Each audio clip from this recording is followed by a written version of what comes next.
Bab 37, menjadi Frank, saya seorang multi-miliarder. Nyonya Camden tua memiliki aset senilai ratusan juta dolar. Dia memiliki otoritas dan prestise, baik di keluarga maupun di kota. Dia marah karena fakta bahwa Jordan telah berulang kali mencoba memprovokasi dia, dan dia bertekad untuk membuat Jordan berlutut dan menaklukkannya. Namun, pada saat ini, pudel yang dipegang Nyonya Camden tua di tangannya tiba-tiba melompat keluar dari pelukannya dan menerkam Jordan ketika melihatnya. Beruntung, Nyonya Camden tua tercengang, dan dia buru-buru memanggil pudelnya, Lucky, tetapi anjing itu menolak untuk mendengarkan dan berlari ke arah Jordan. Jordan mengambil Lucky dengan tersenyum sementara yang terakhir menjilat tangan Jordan tanpa henti dalam kegembiraan.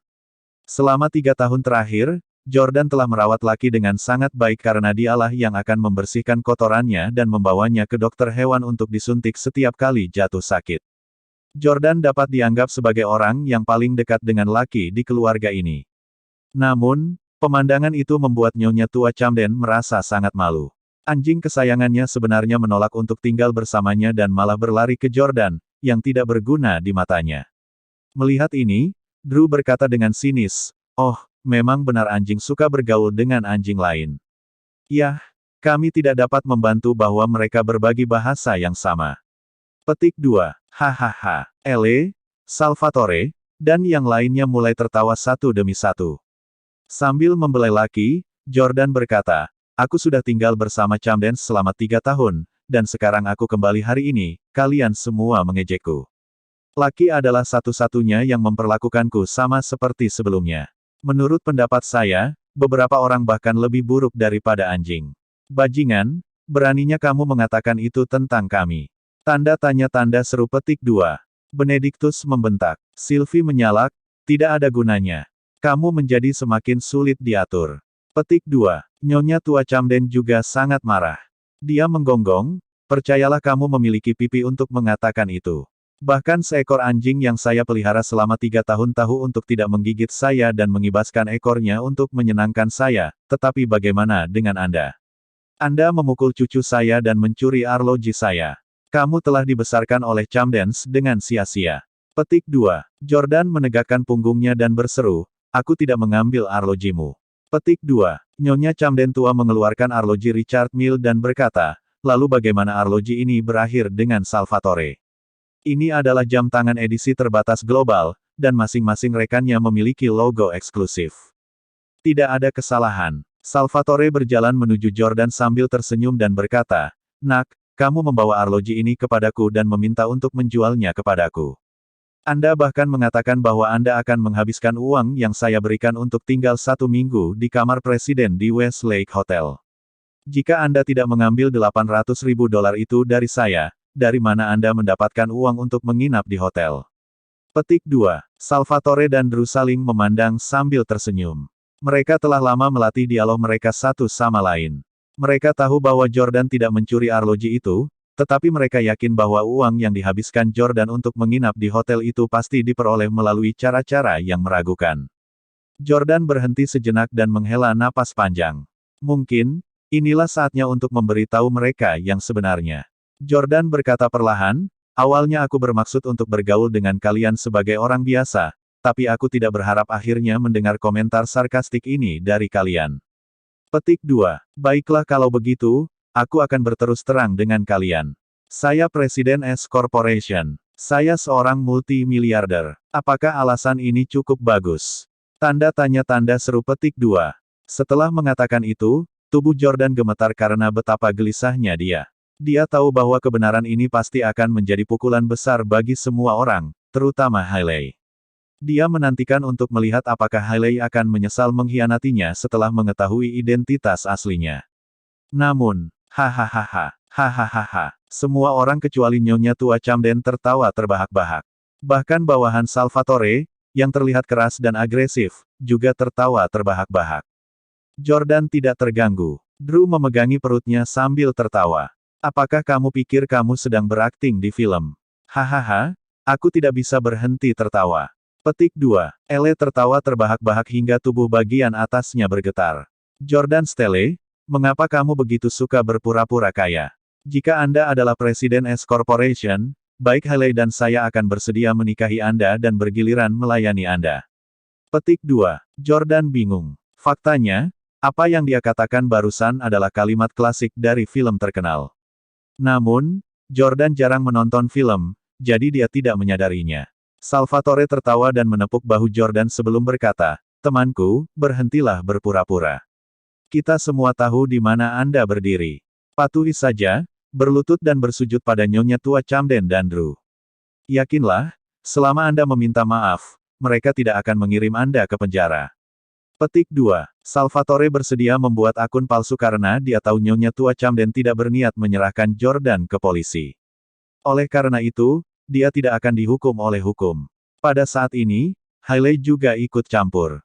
"Jordan, kau sudah menjadi suamiku selama 3 tahun.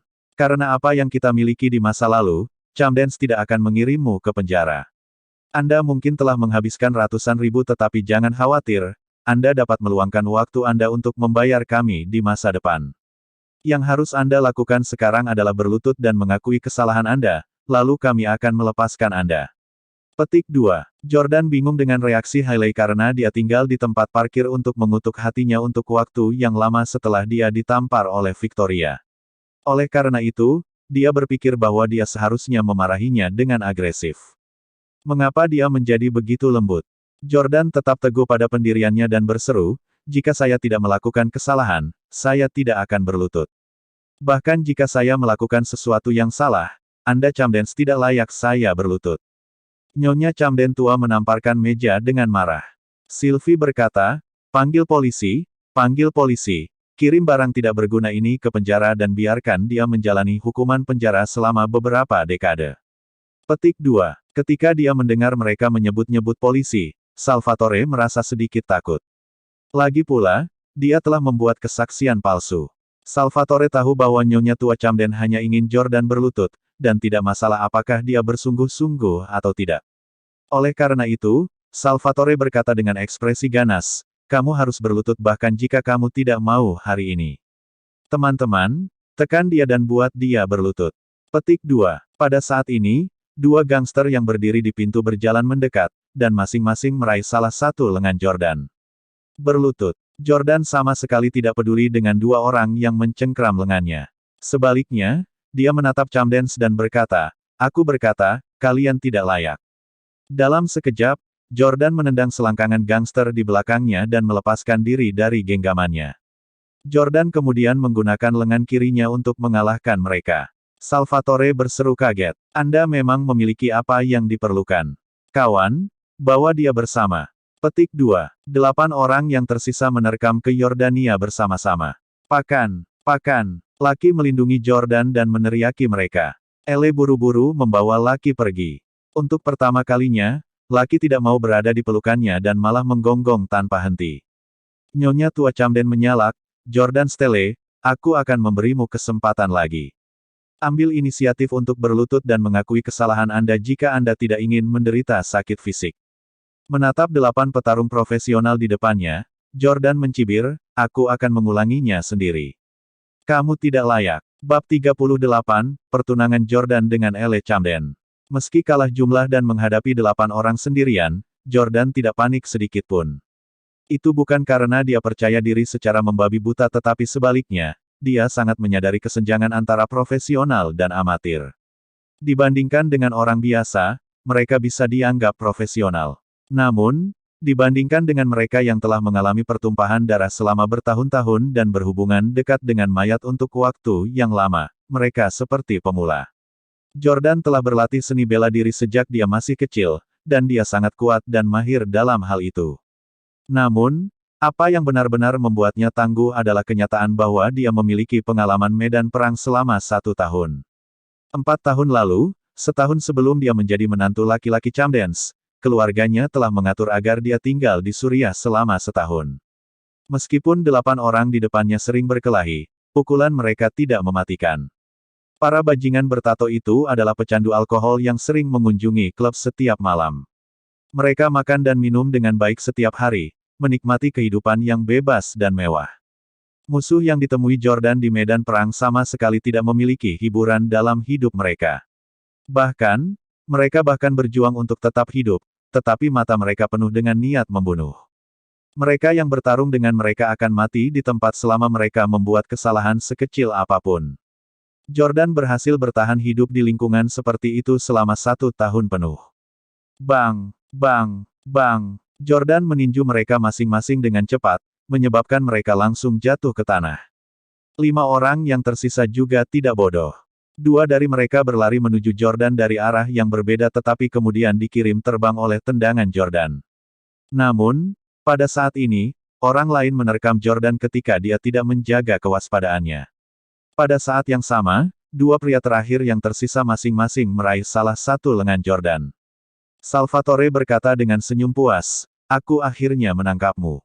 Petik 2. Jordan tersenyum tenang. Dia mungkin tidak bisa menggerakkan tangannya, tapi dia masih bisa menggunakan mulutnya. Di medan perang, Jordan pernah menggigit telinga lawannya saat bertarung. Banyak orang berjuang demi harga diri, tapi Jordan berjuang demi kelangsungan hidup. Setiap kali dia menyerang, itu dengan tujuan membunuh. Ah, telingaku. Petik 2. Bawahan yang menempel di tubuh Jordan berteriak. Jordan tidak menggigit terlalu brutal. Dia hanya menyebabkan dia berdarah sebelum melemparkannya ke samping. Dia kemudian menendang 2 pria yang tersisa ke tanah. 8 petarung profesional semuanya dipukuli dan tergeletak di tanah. Ya Tuhan, semua orang tercengang. Bagaimana kekuatan tempurnya bisa begitu menakutkan? Nyonya tua Camden sama terkejutnya, dan dia bergumam, apakah lelaki tua itu memaksa Hailey untuk menikahi Jordan Stele karena dia tahu betapa terampilnya dia dalam seni bela diri. Petik 2. Selama 3 tahun terakhir, keluarga Camden tidak pernah mengerti mengapa Pak Tua Camden bersikeras agar Hailey menikahi Jordan meskipun menurut mereka dia tidak berguna. Sekarang, mereka akhirnya tahu bahwa Jordan bukanlah petarung yang hebat. Kakek memintaku untuk menikah dengannya agar dia bisa melindungiku. Tapi kita hidup di era damai sekarang, dan kita juga tidak punya musuh. Petik 2. Hailey mulai membuat tebakan liar tentang niat kakeknya. Faktanya, kakek Hailey tidak tahu bahwa Jordan sangat pandai berkelahi dan hanya mengatur agar Jordan menikahi Hailey hanya karena Steles kaya. Herman tersenyum dan berkata, tidak heran ayah sangat menyukai bajingan ini. Ternyata itu karena dia pandai berkelahi. Dia seharusnya menjadi salah satu dari sedikit orang teratas di negara ini, ya. Benedictus, selamat memiliki menantu yang sangat pandai berkelahi. Berpikir bahwa dia sedang dipuji, Benedict berkata, "Yah, bagaimanapun juga, masih ada sesuatu yang dia kuasai." Petik 2. Herman tertawa terbahak-bahak dan melontarkan kata-kata kasar, "Haha, Benedict, apa menurutmu aku memujinya? Apa gunanya menjadi pandai seni bela diri akhir-akhir ini? Mereka yang pandai bertarung semuanya telah ditempatkan di balik jeruji besi." Petik 2. Juga, menurutmu ayah mengatur pernikahan antara Jordan dan Hailey di awal? Anda salah. Ayah meminta pendapatku dulu. Benedict dan Sylvie sama-sama tercengang.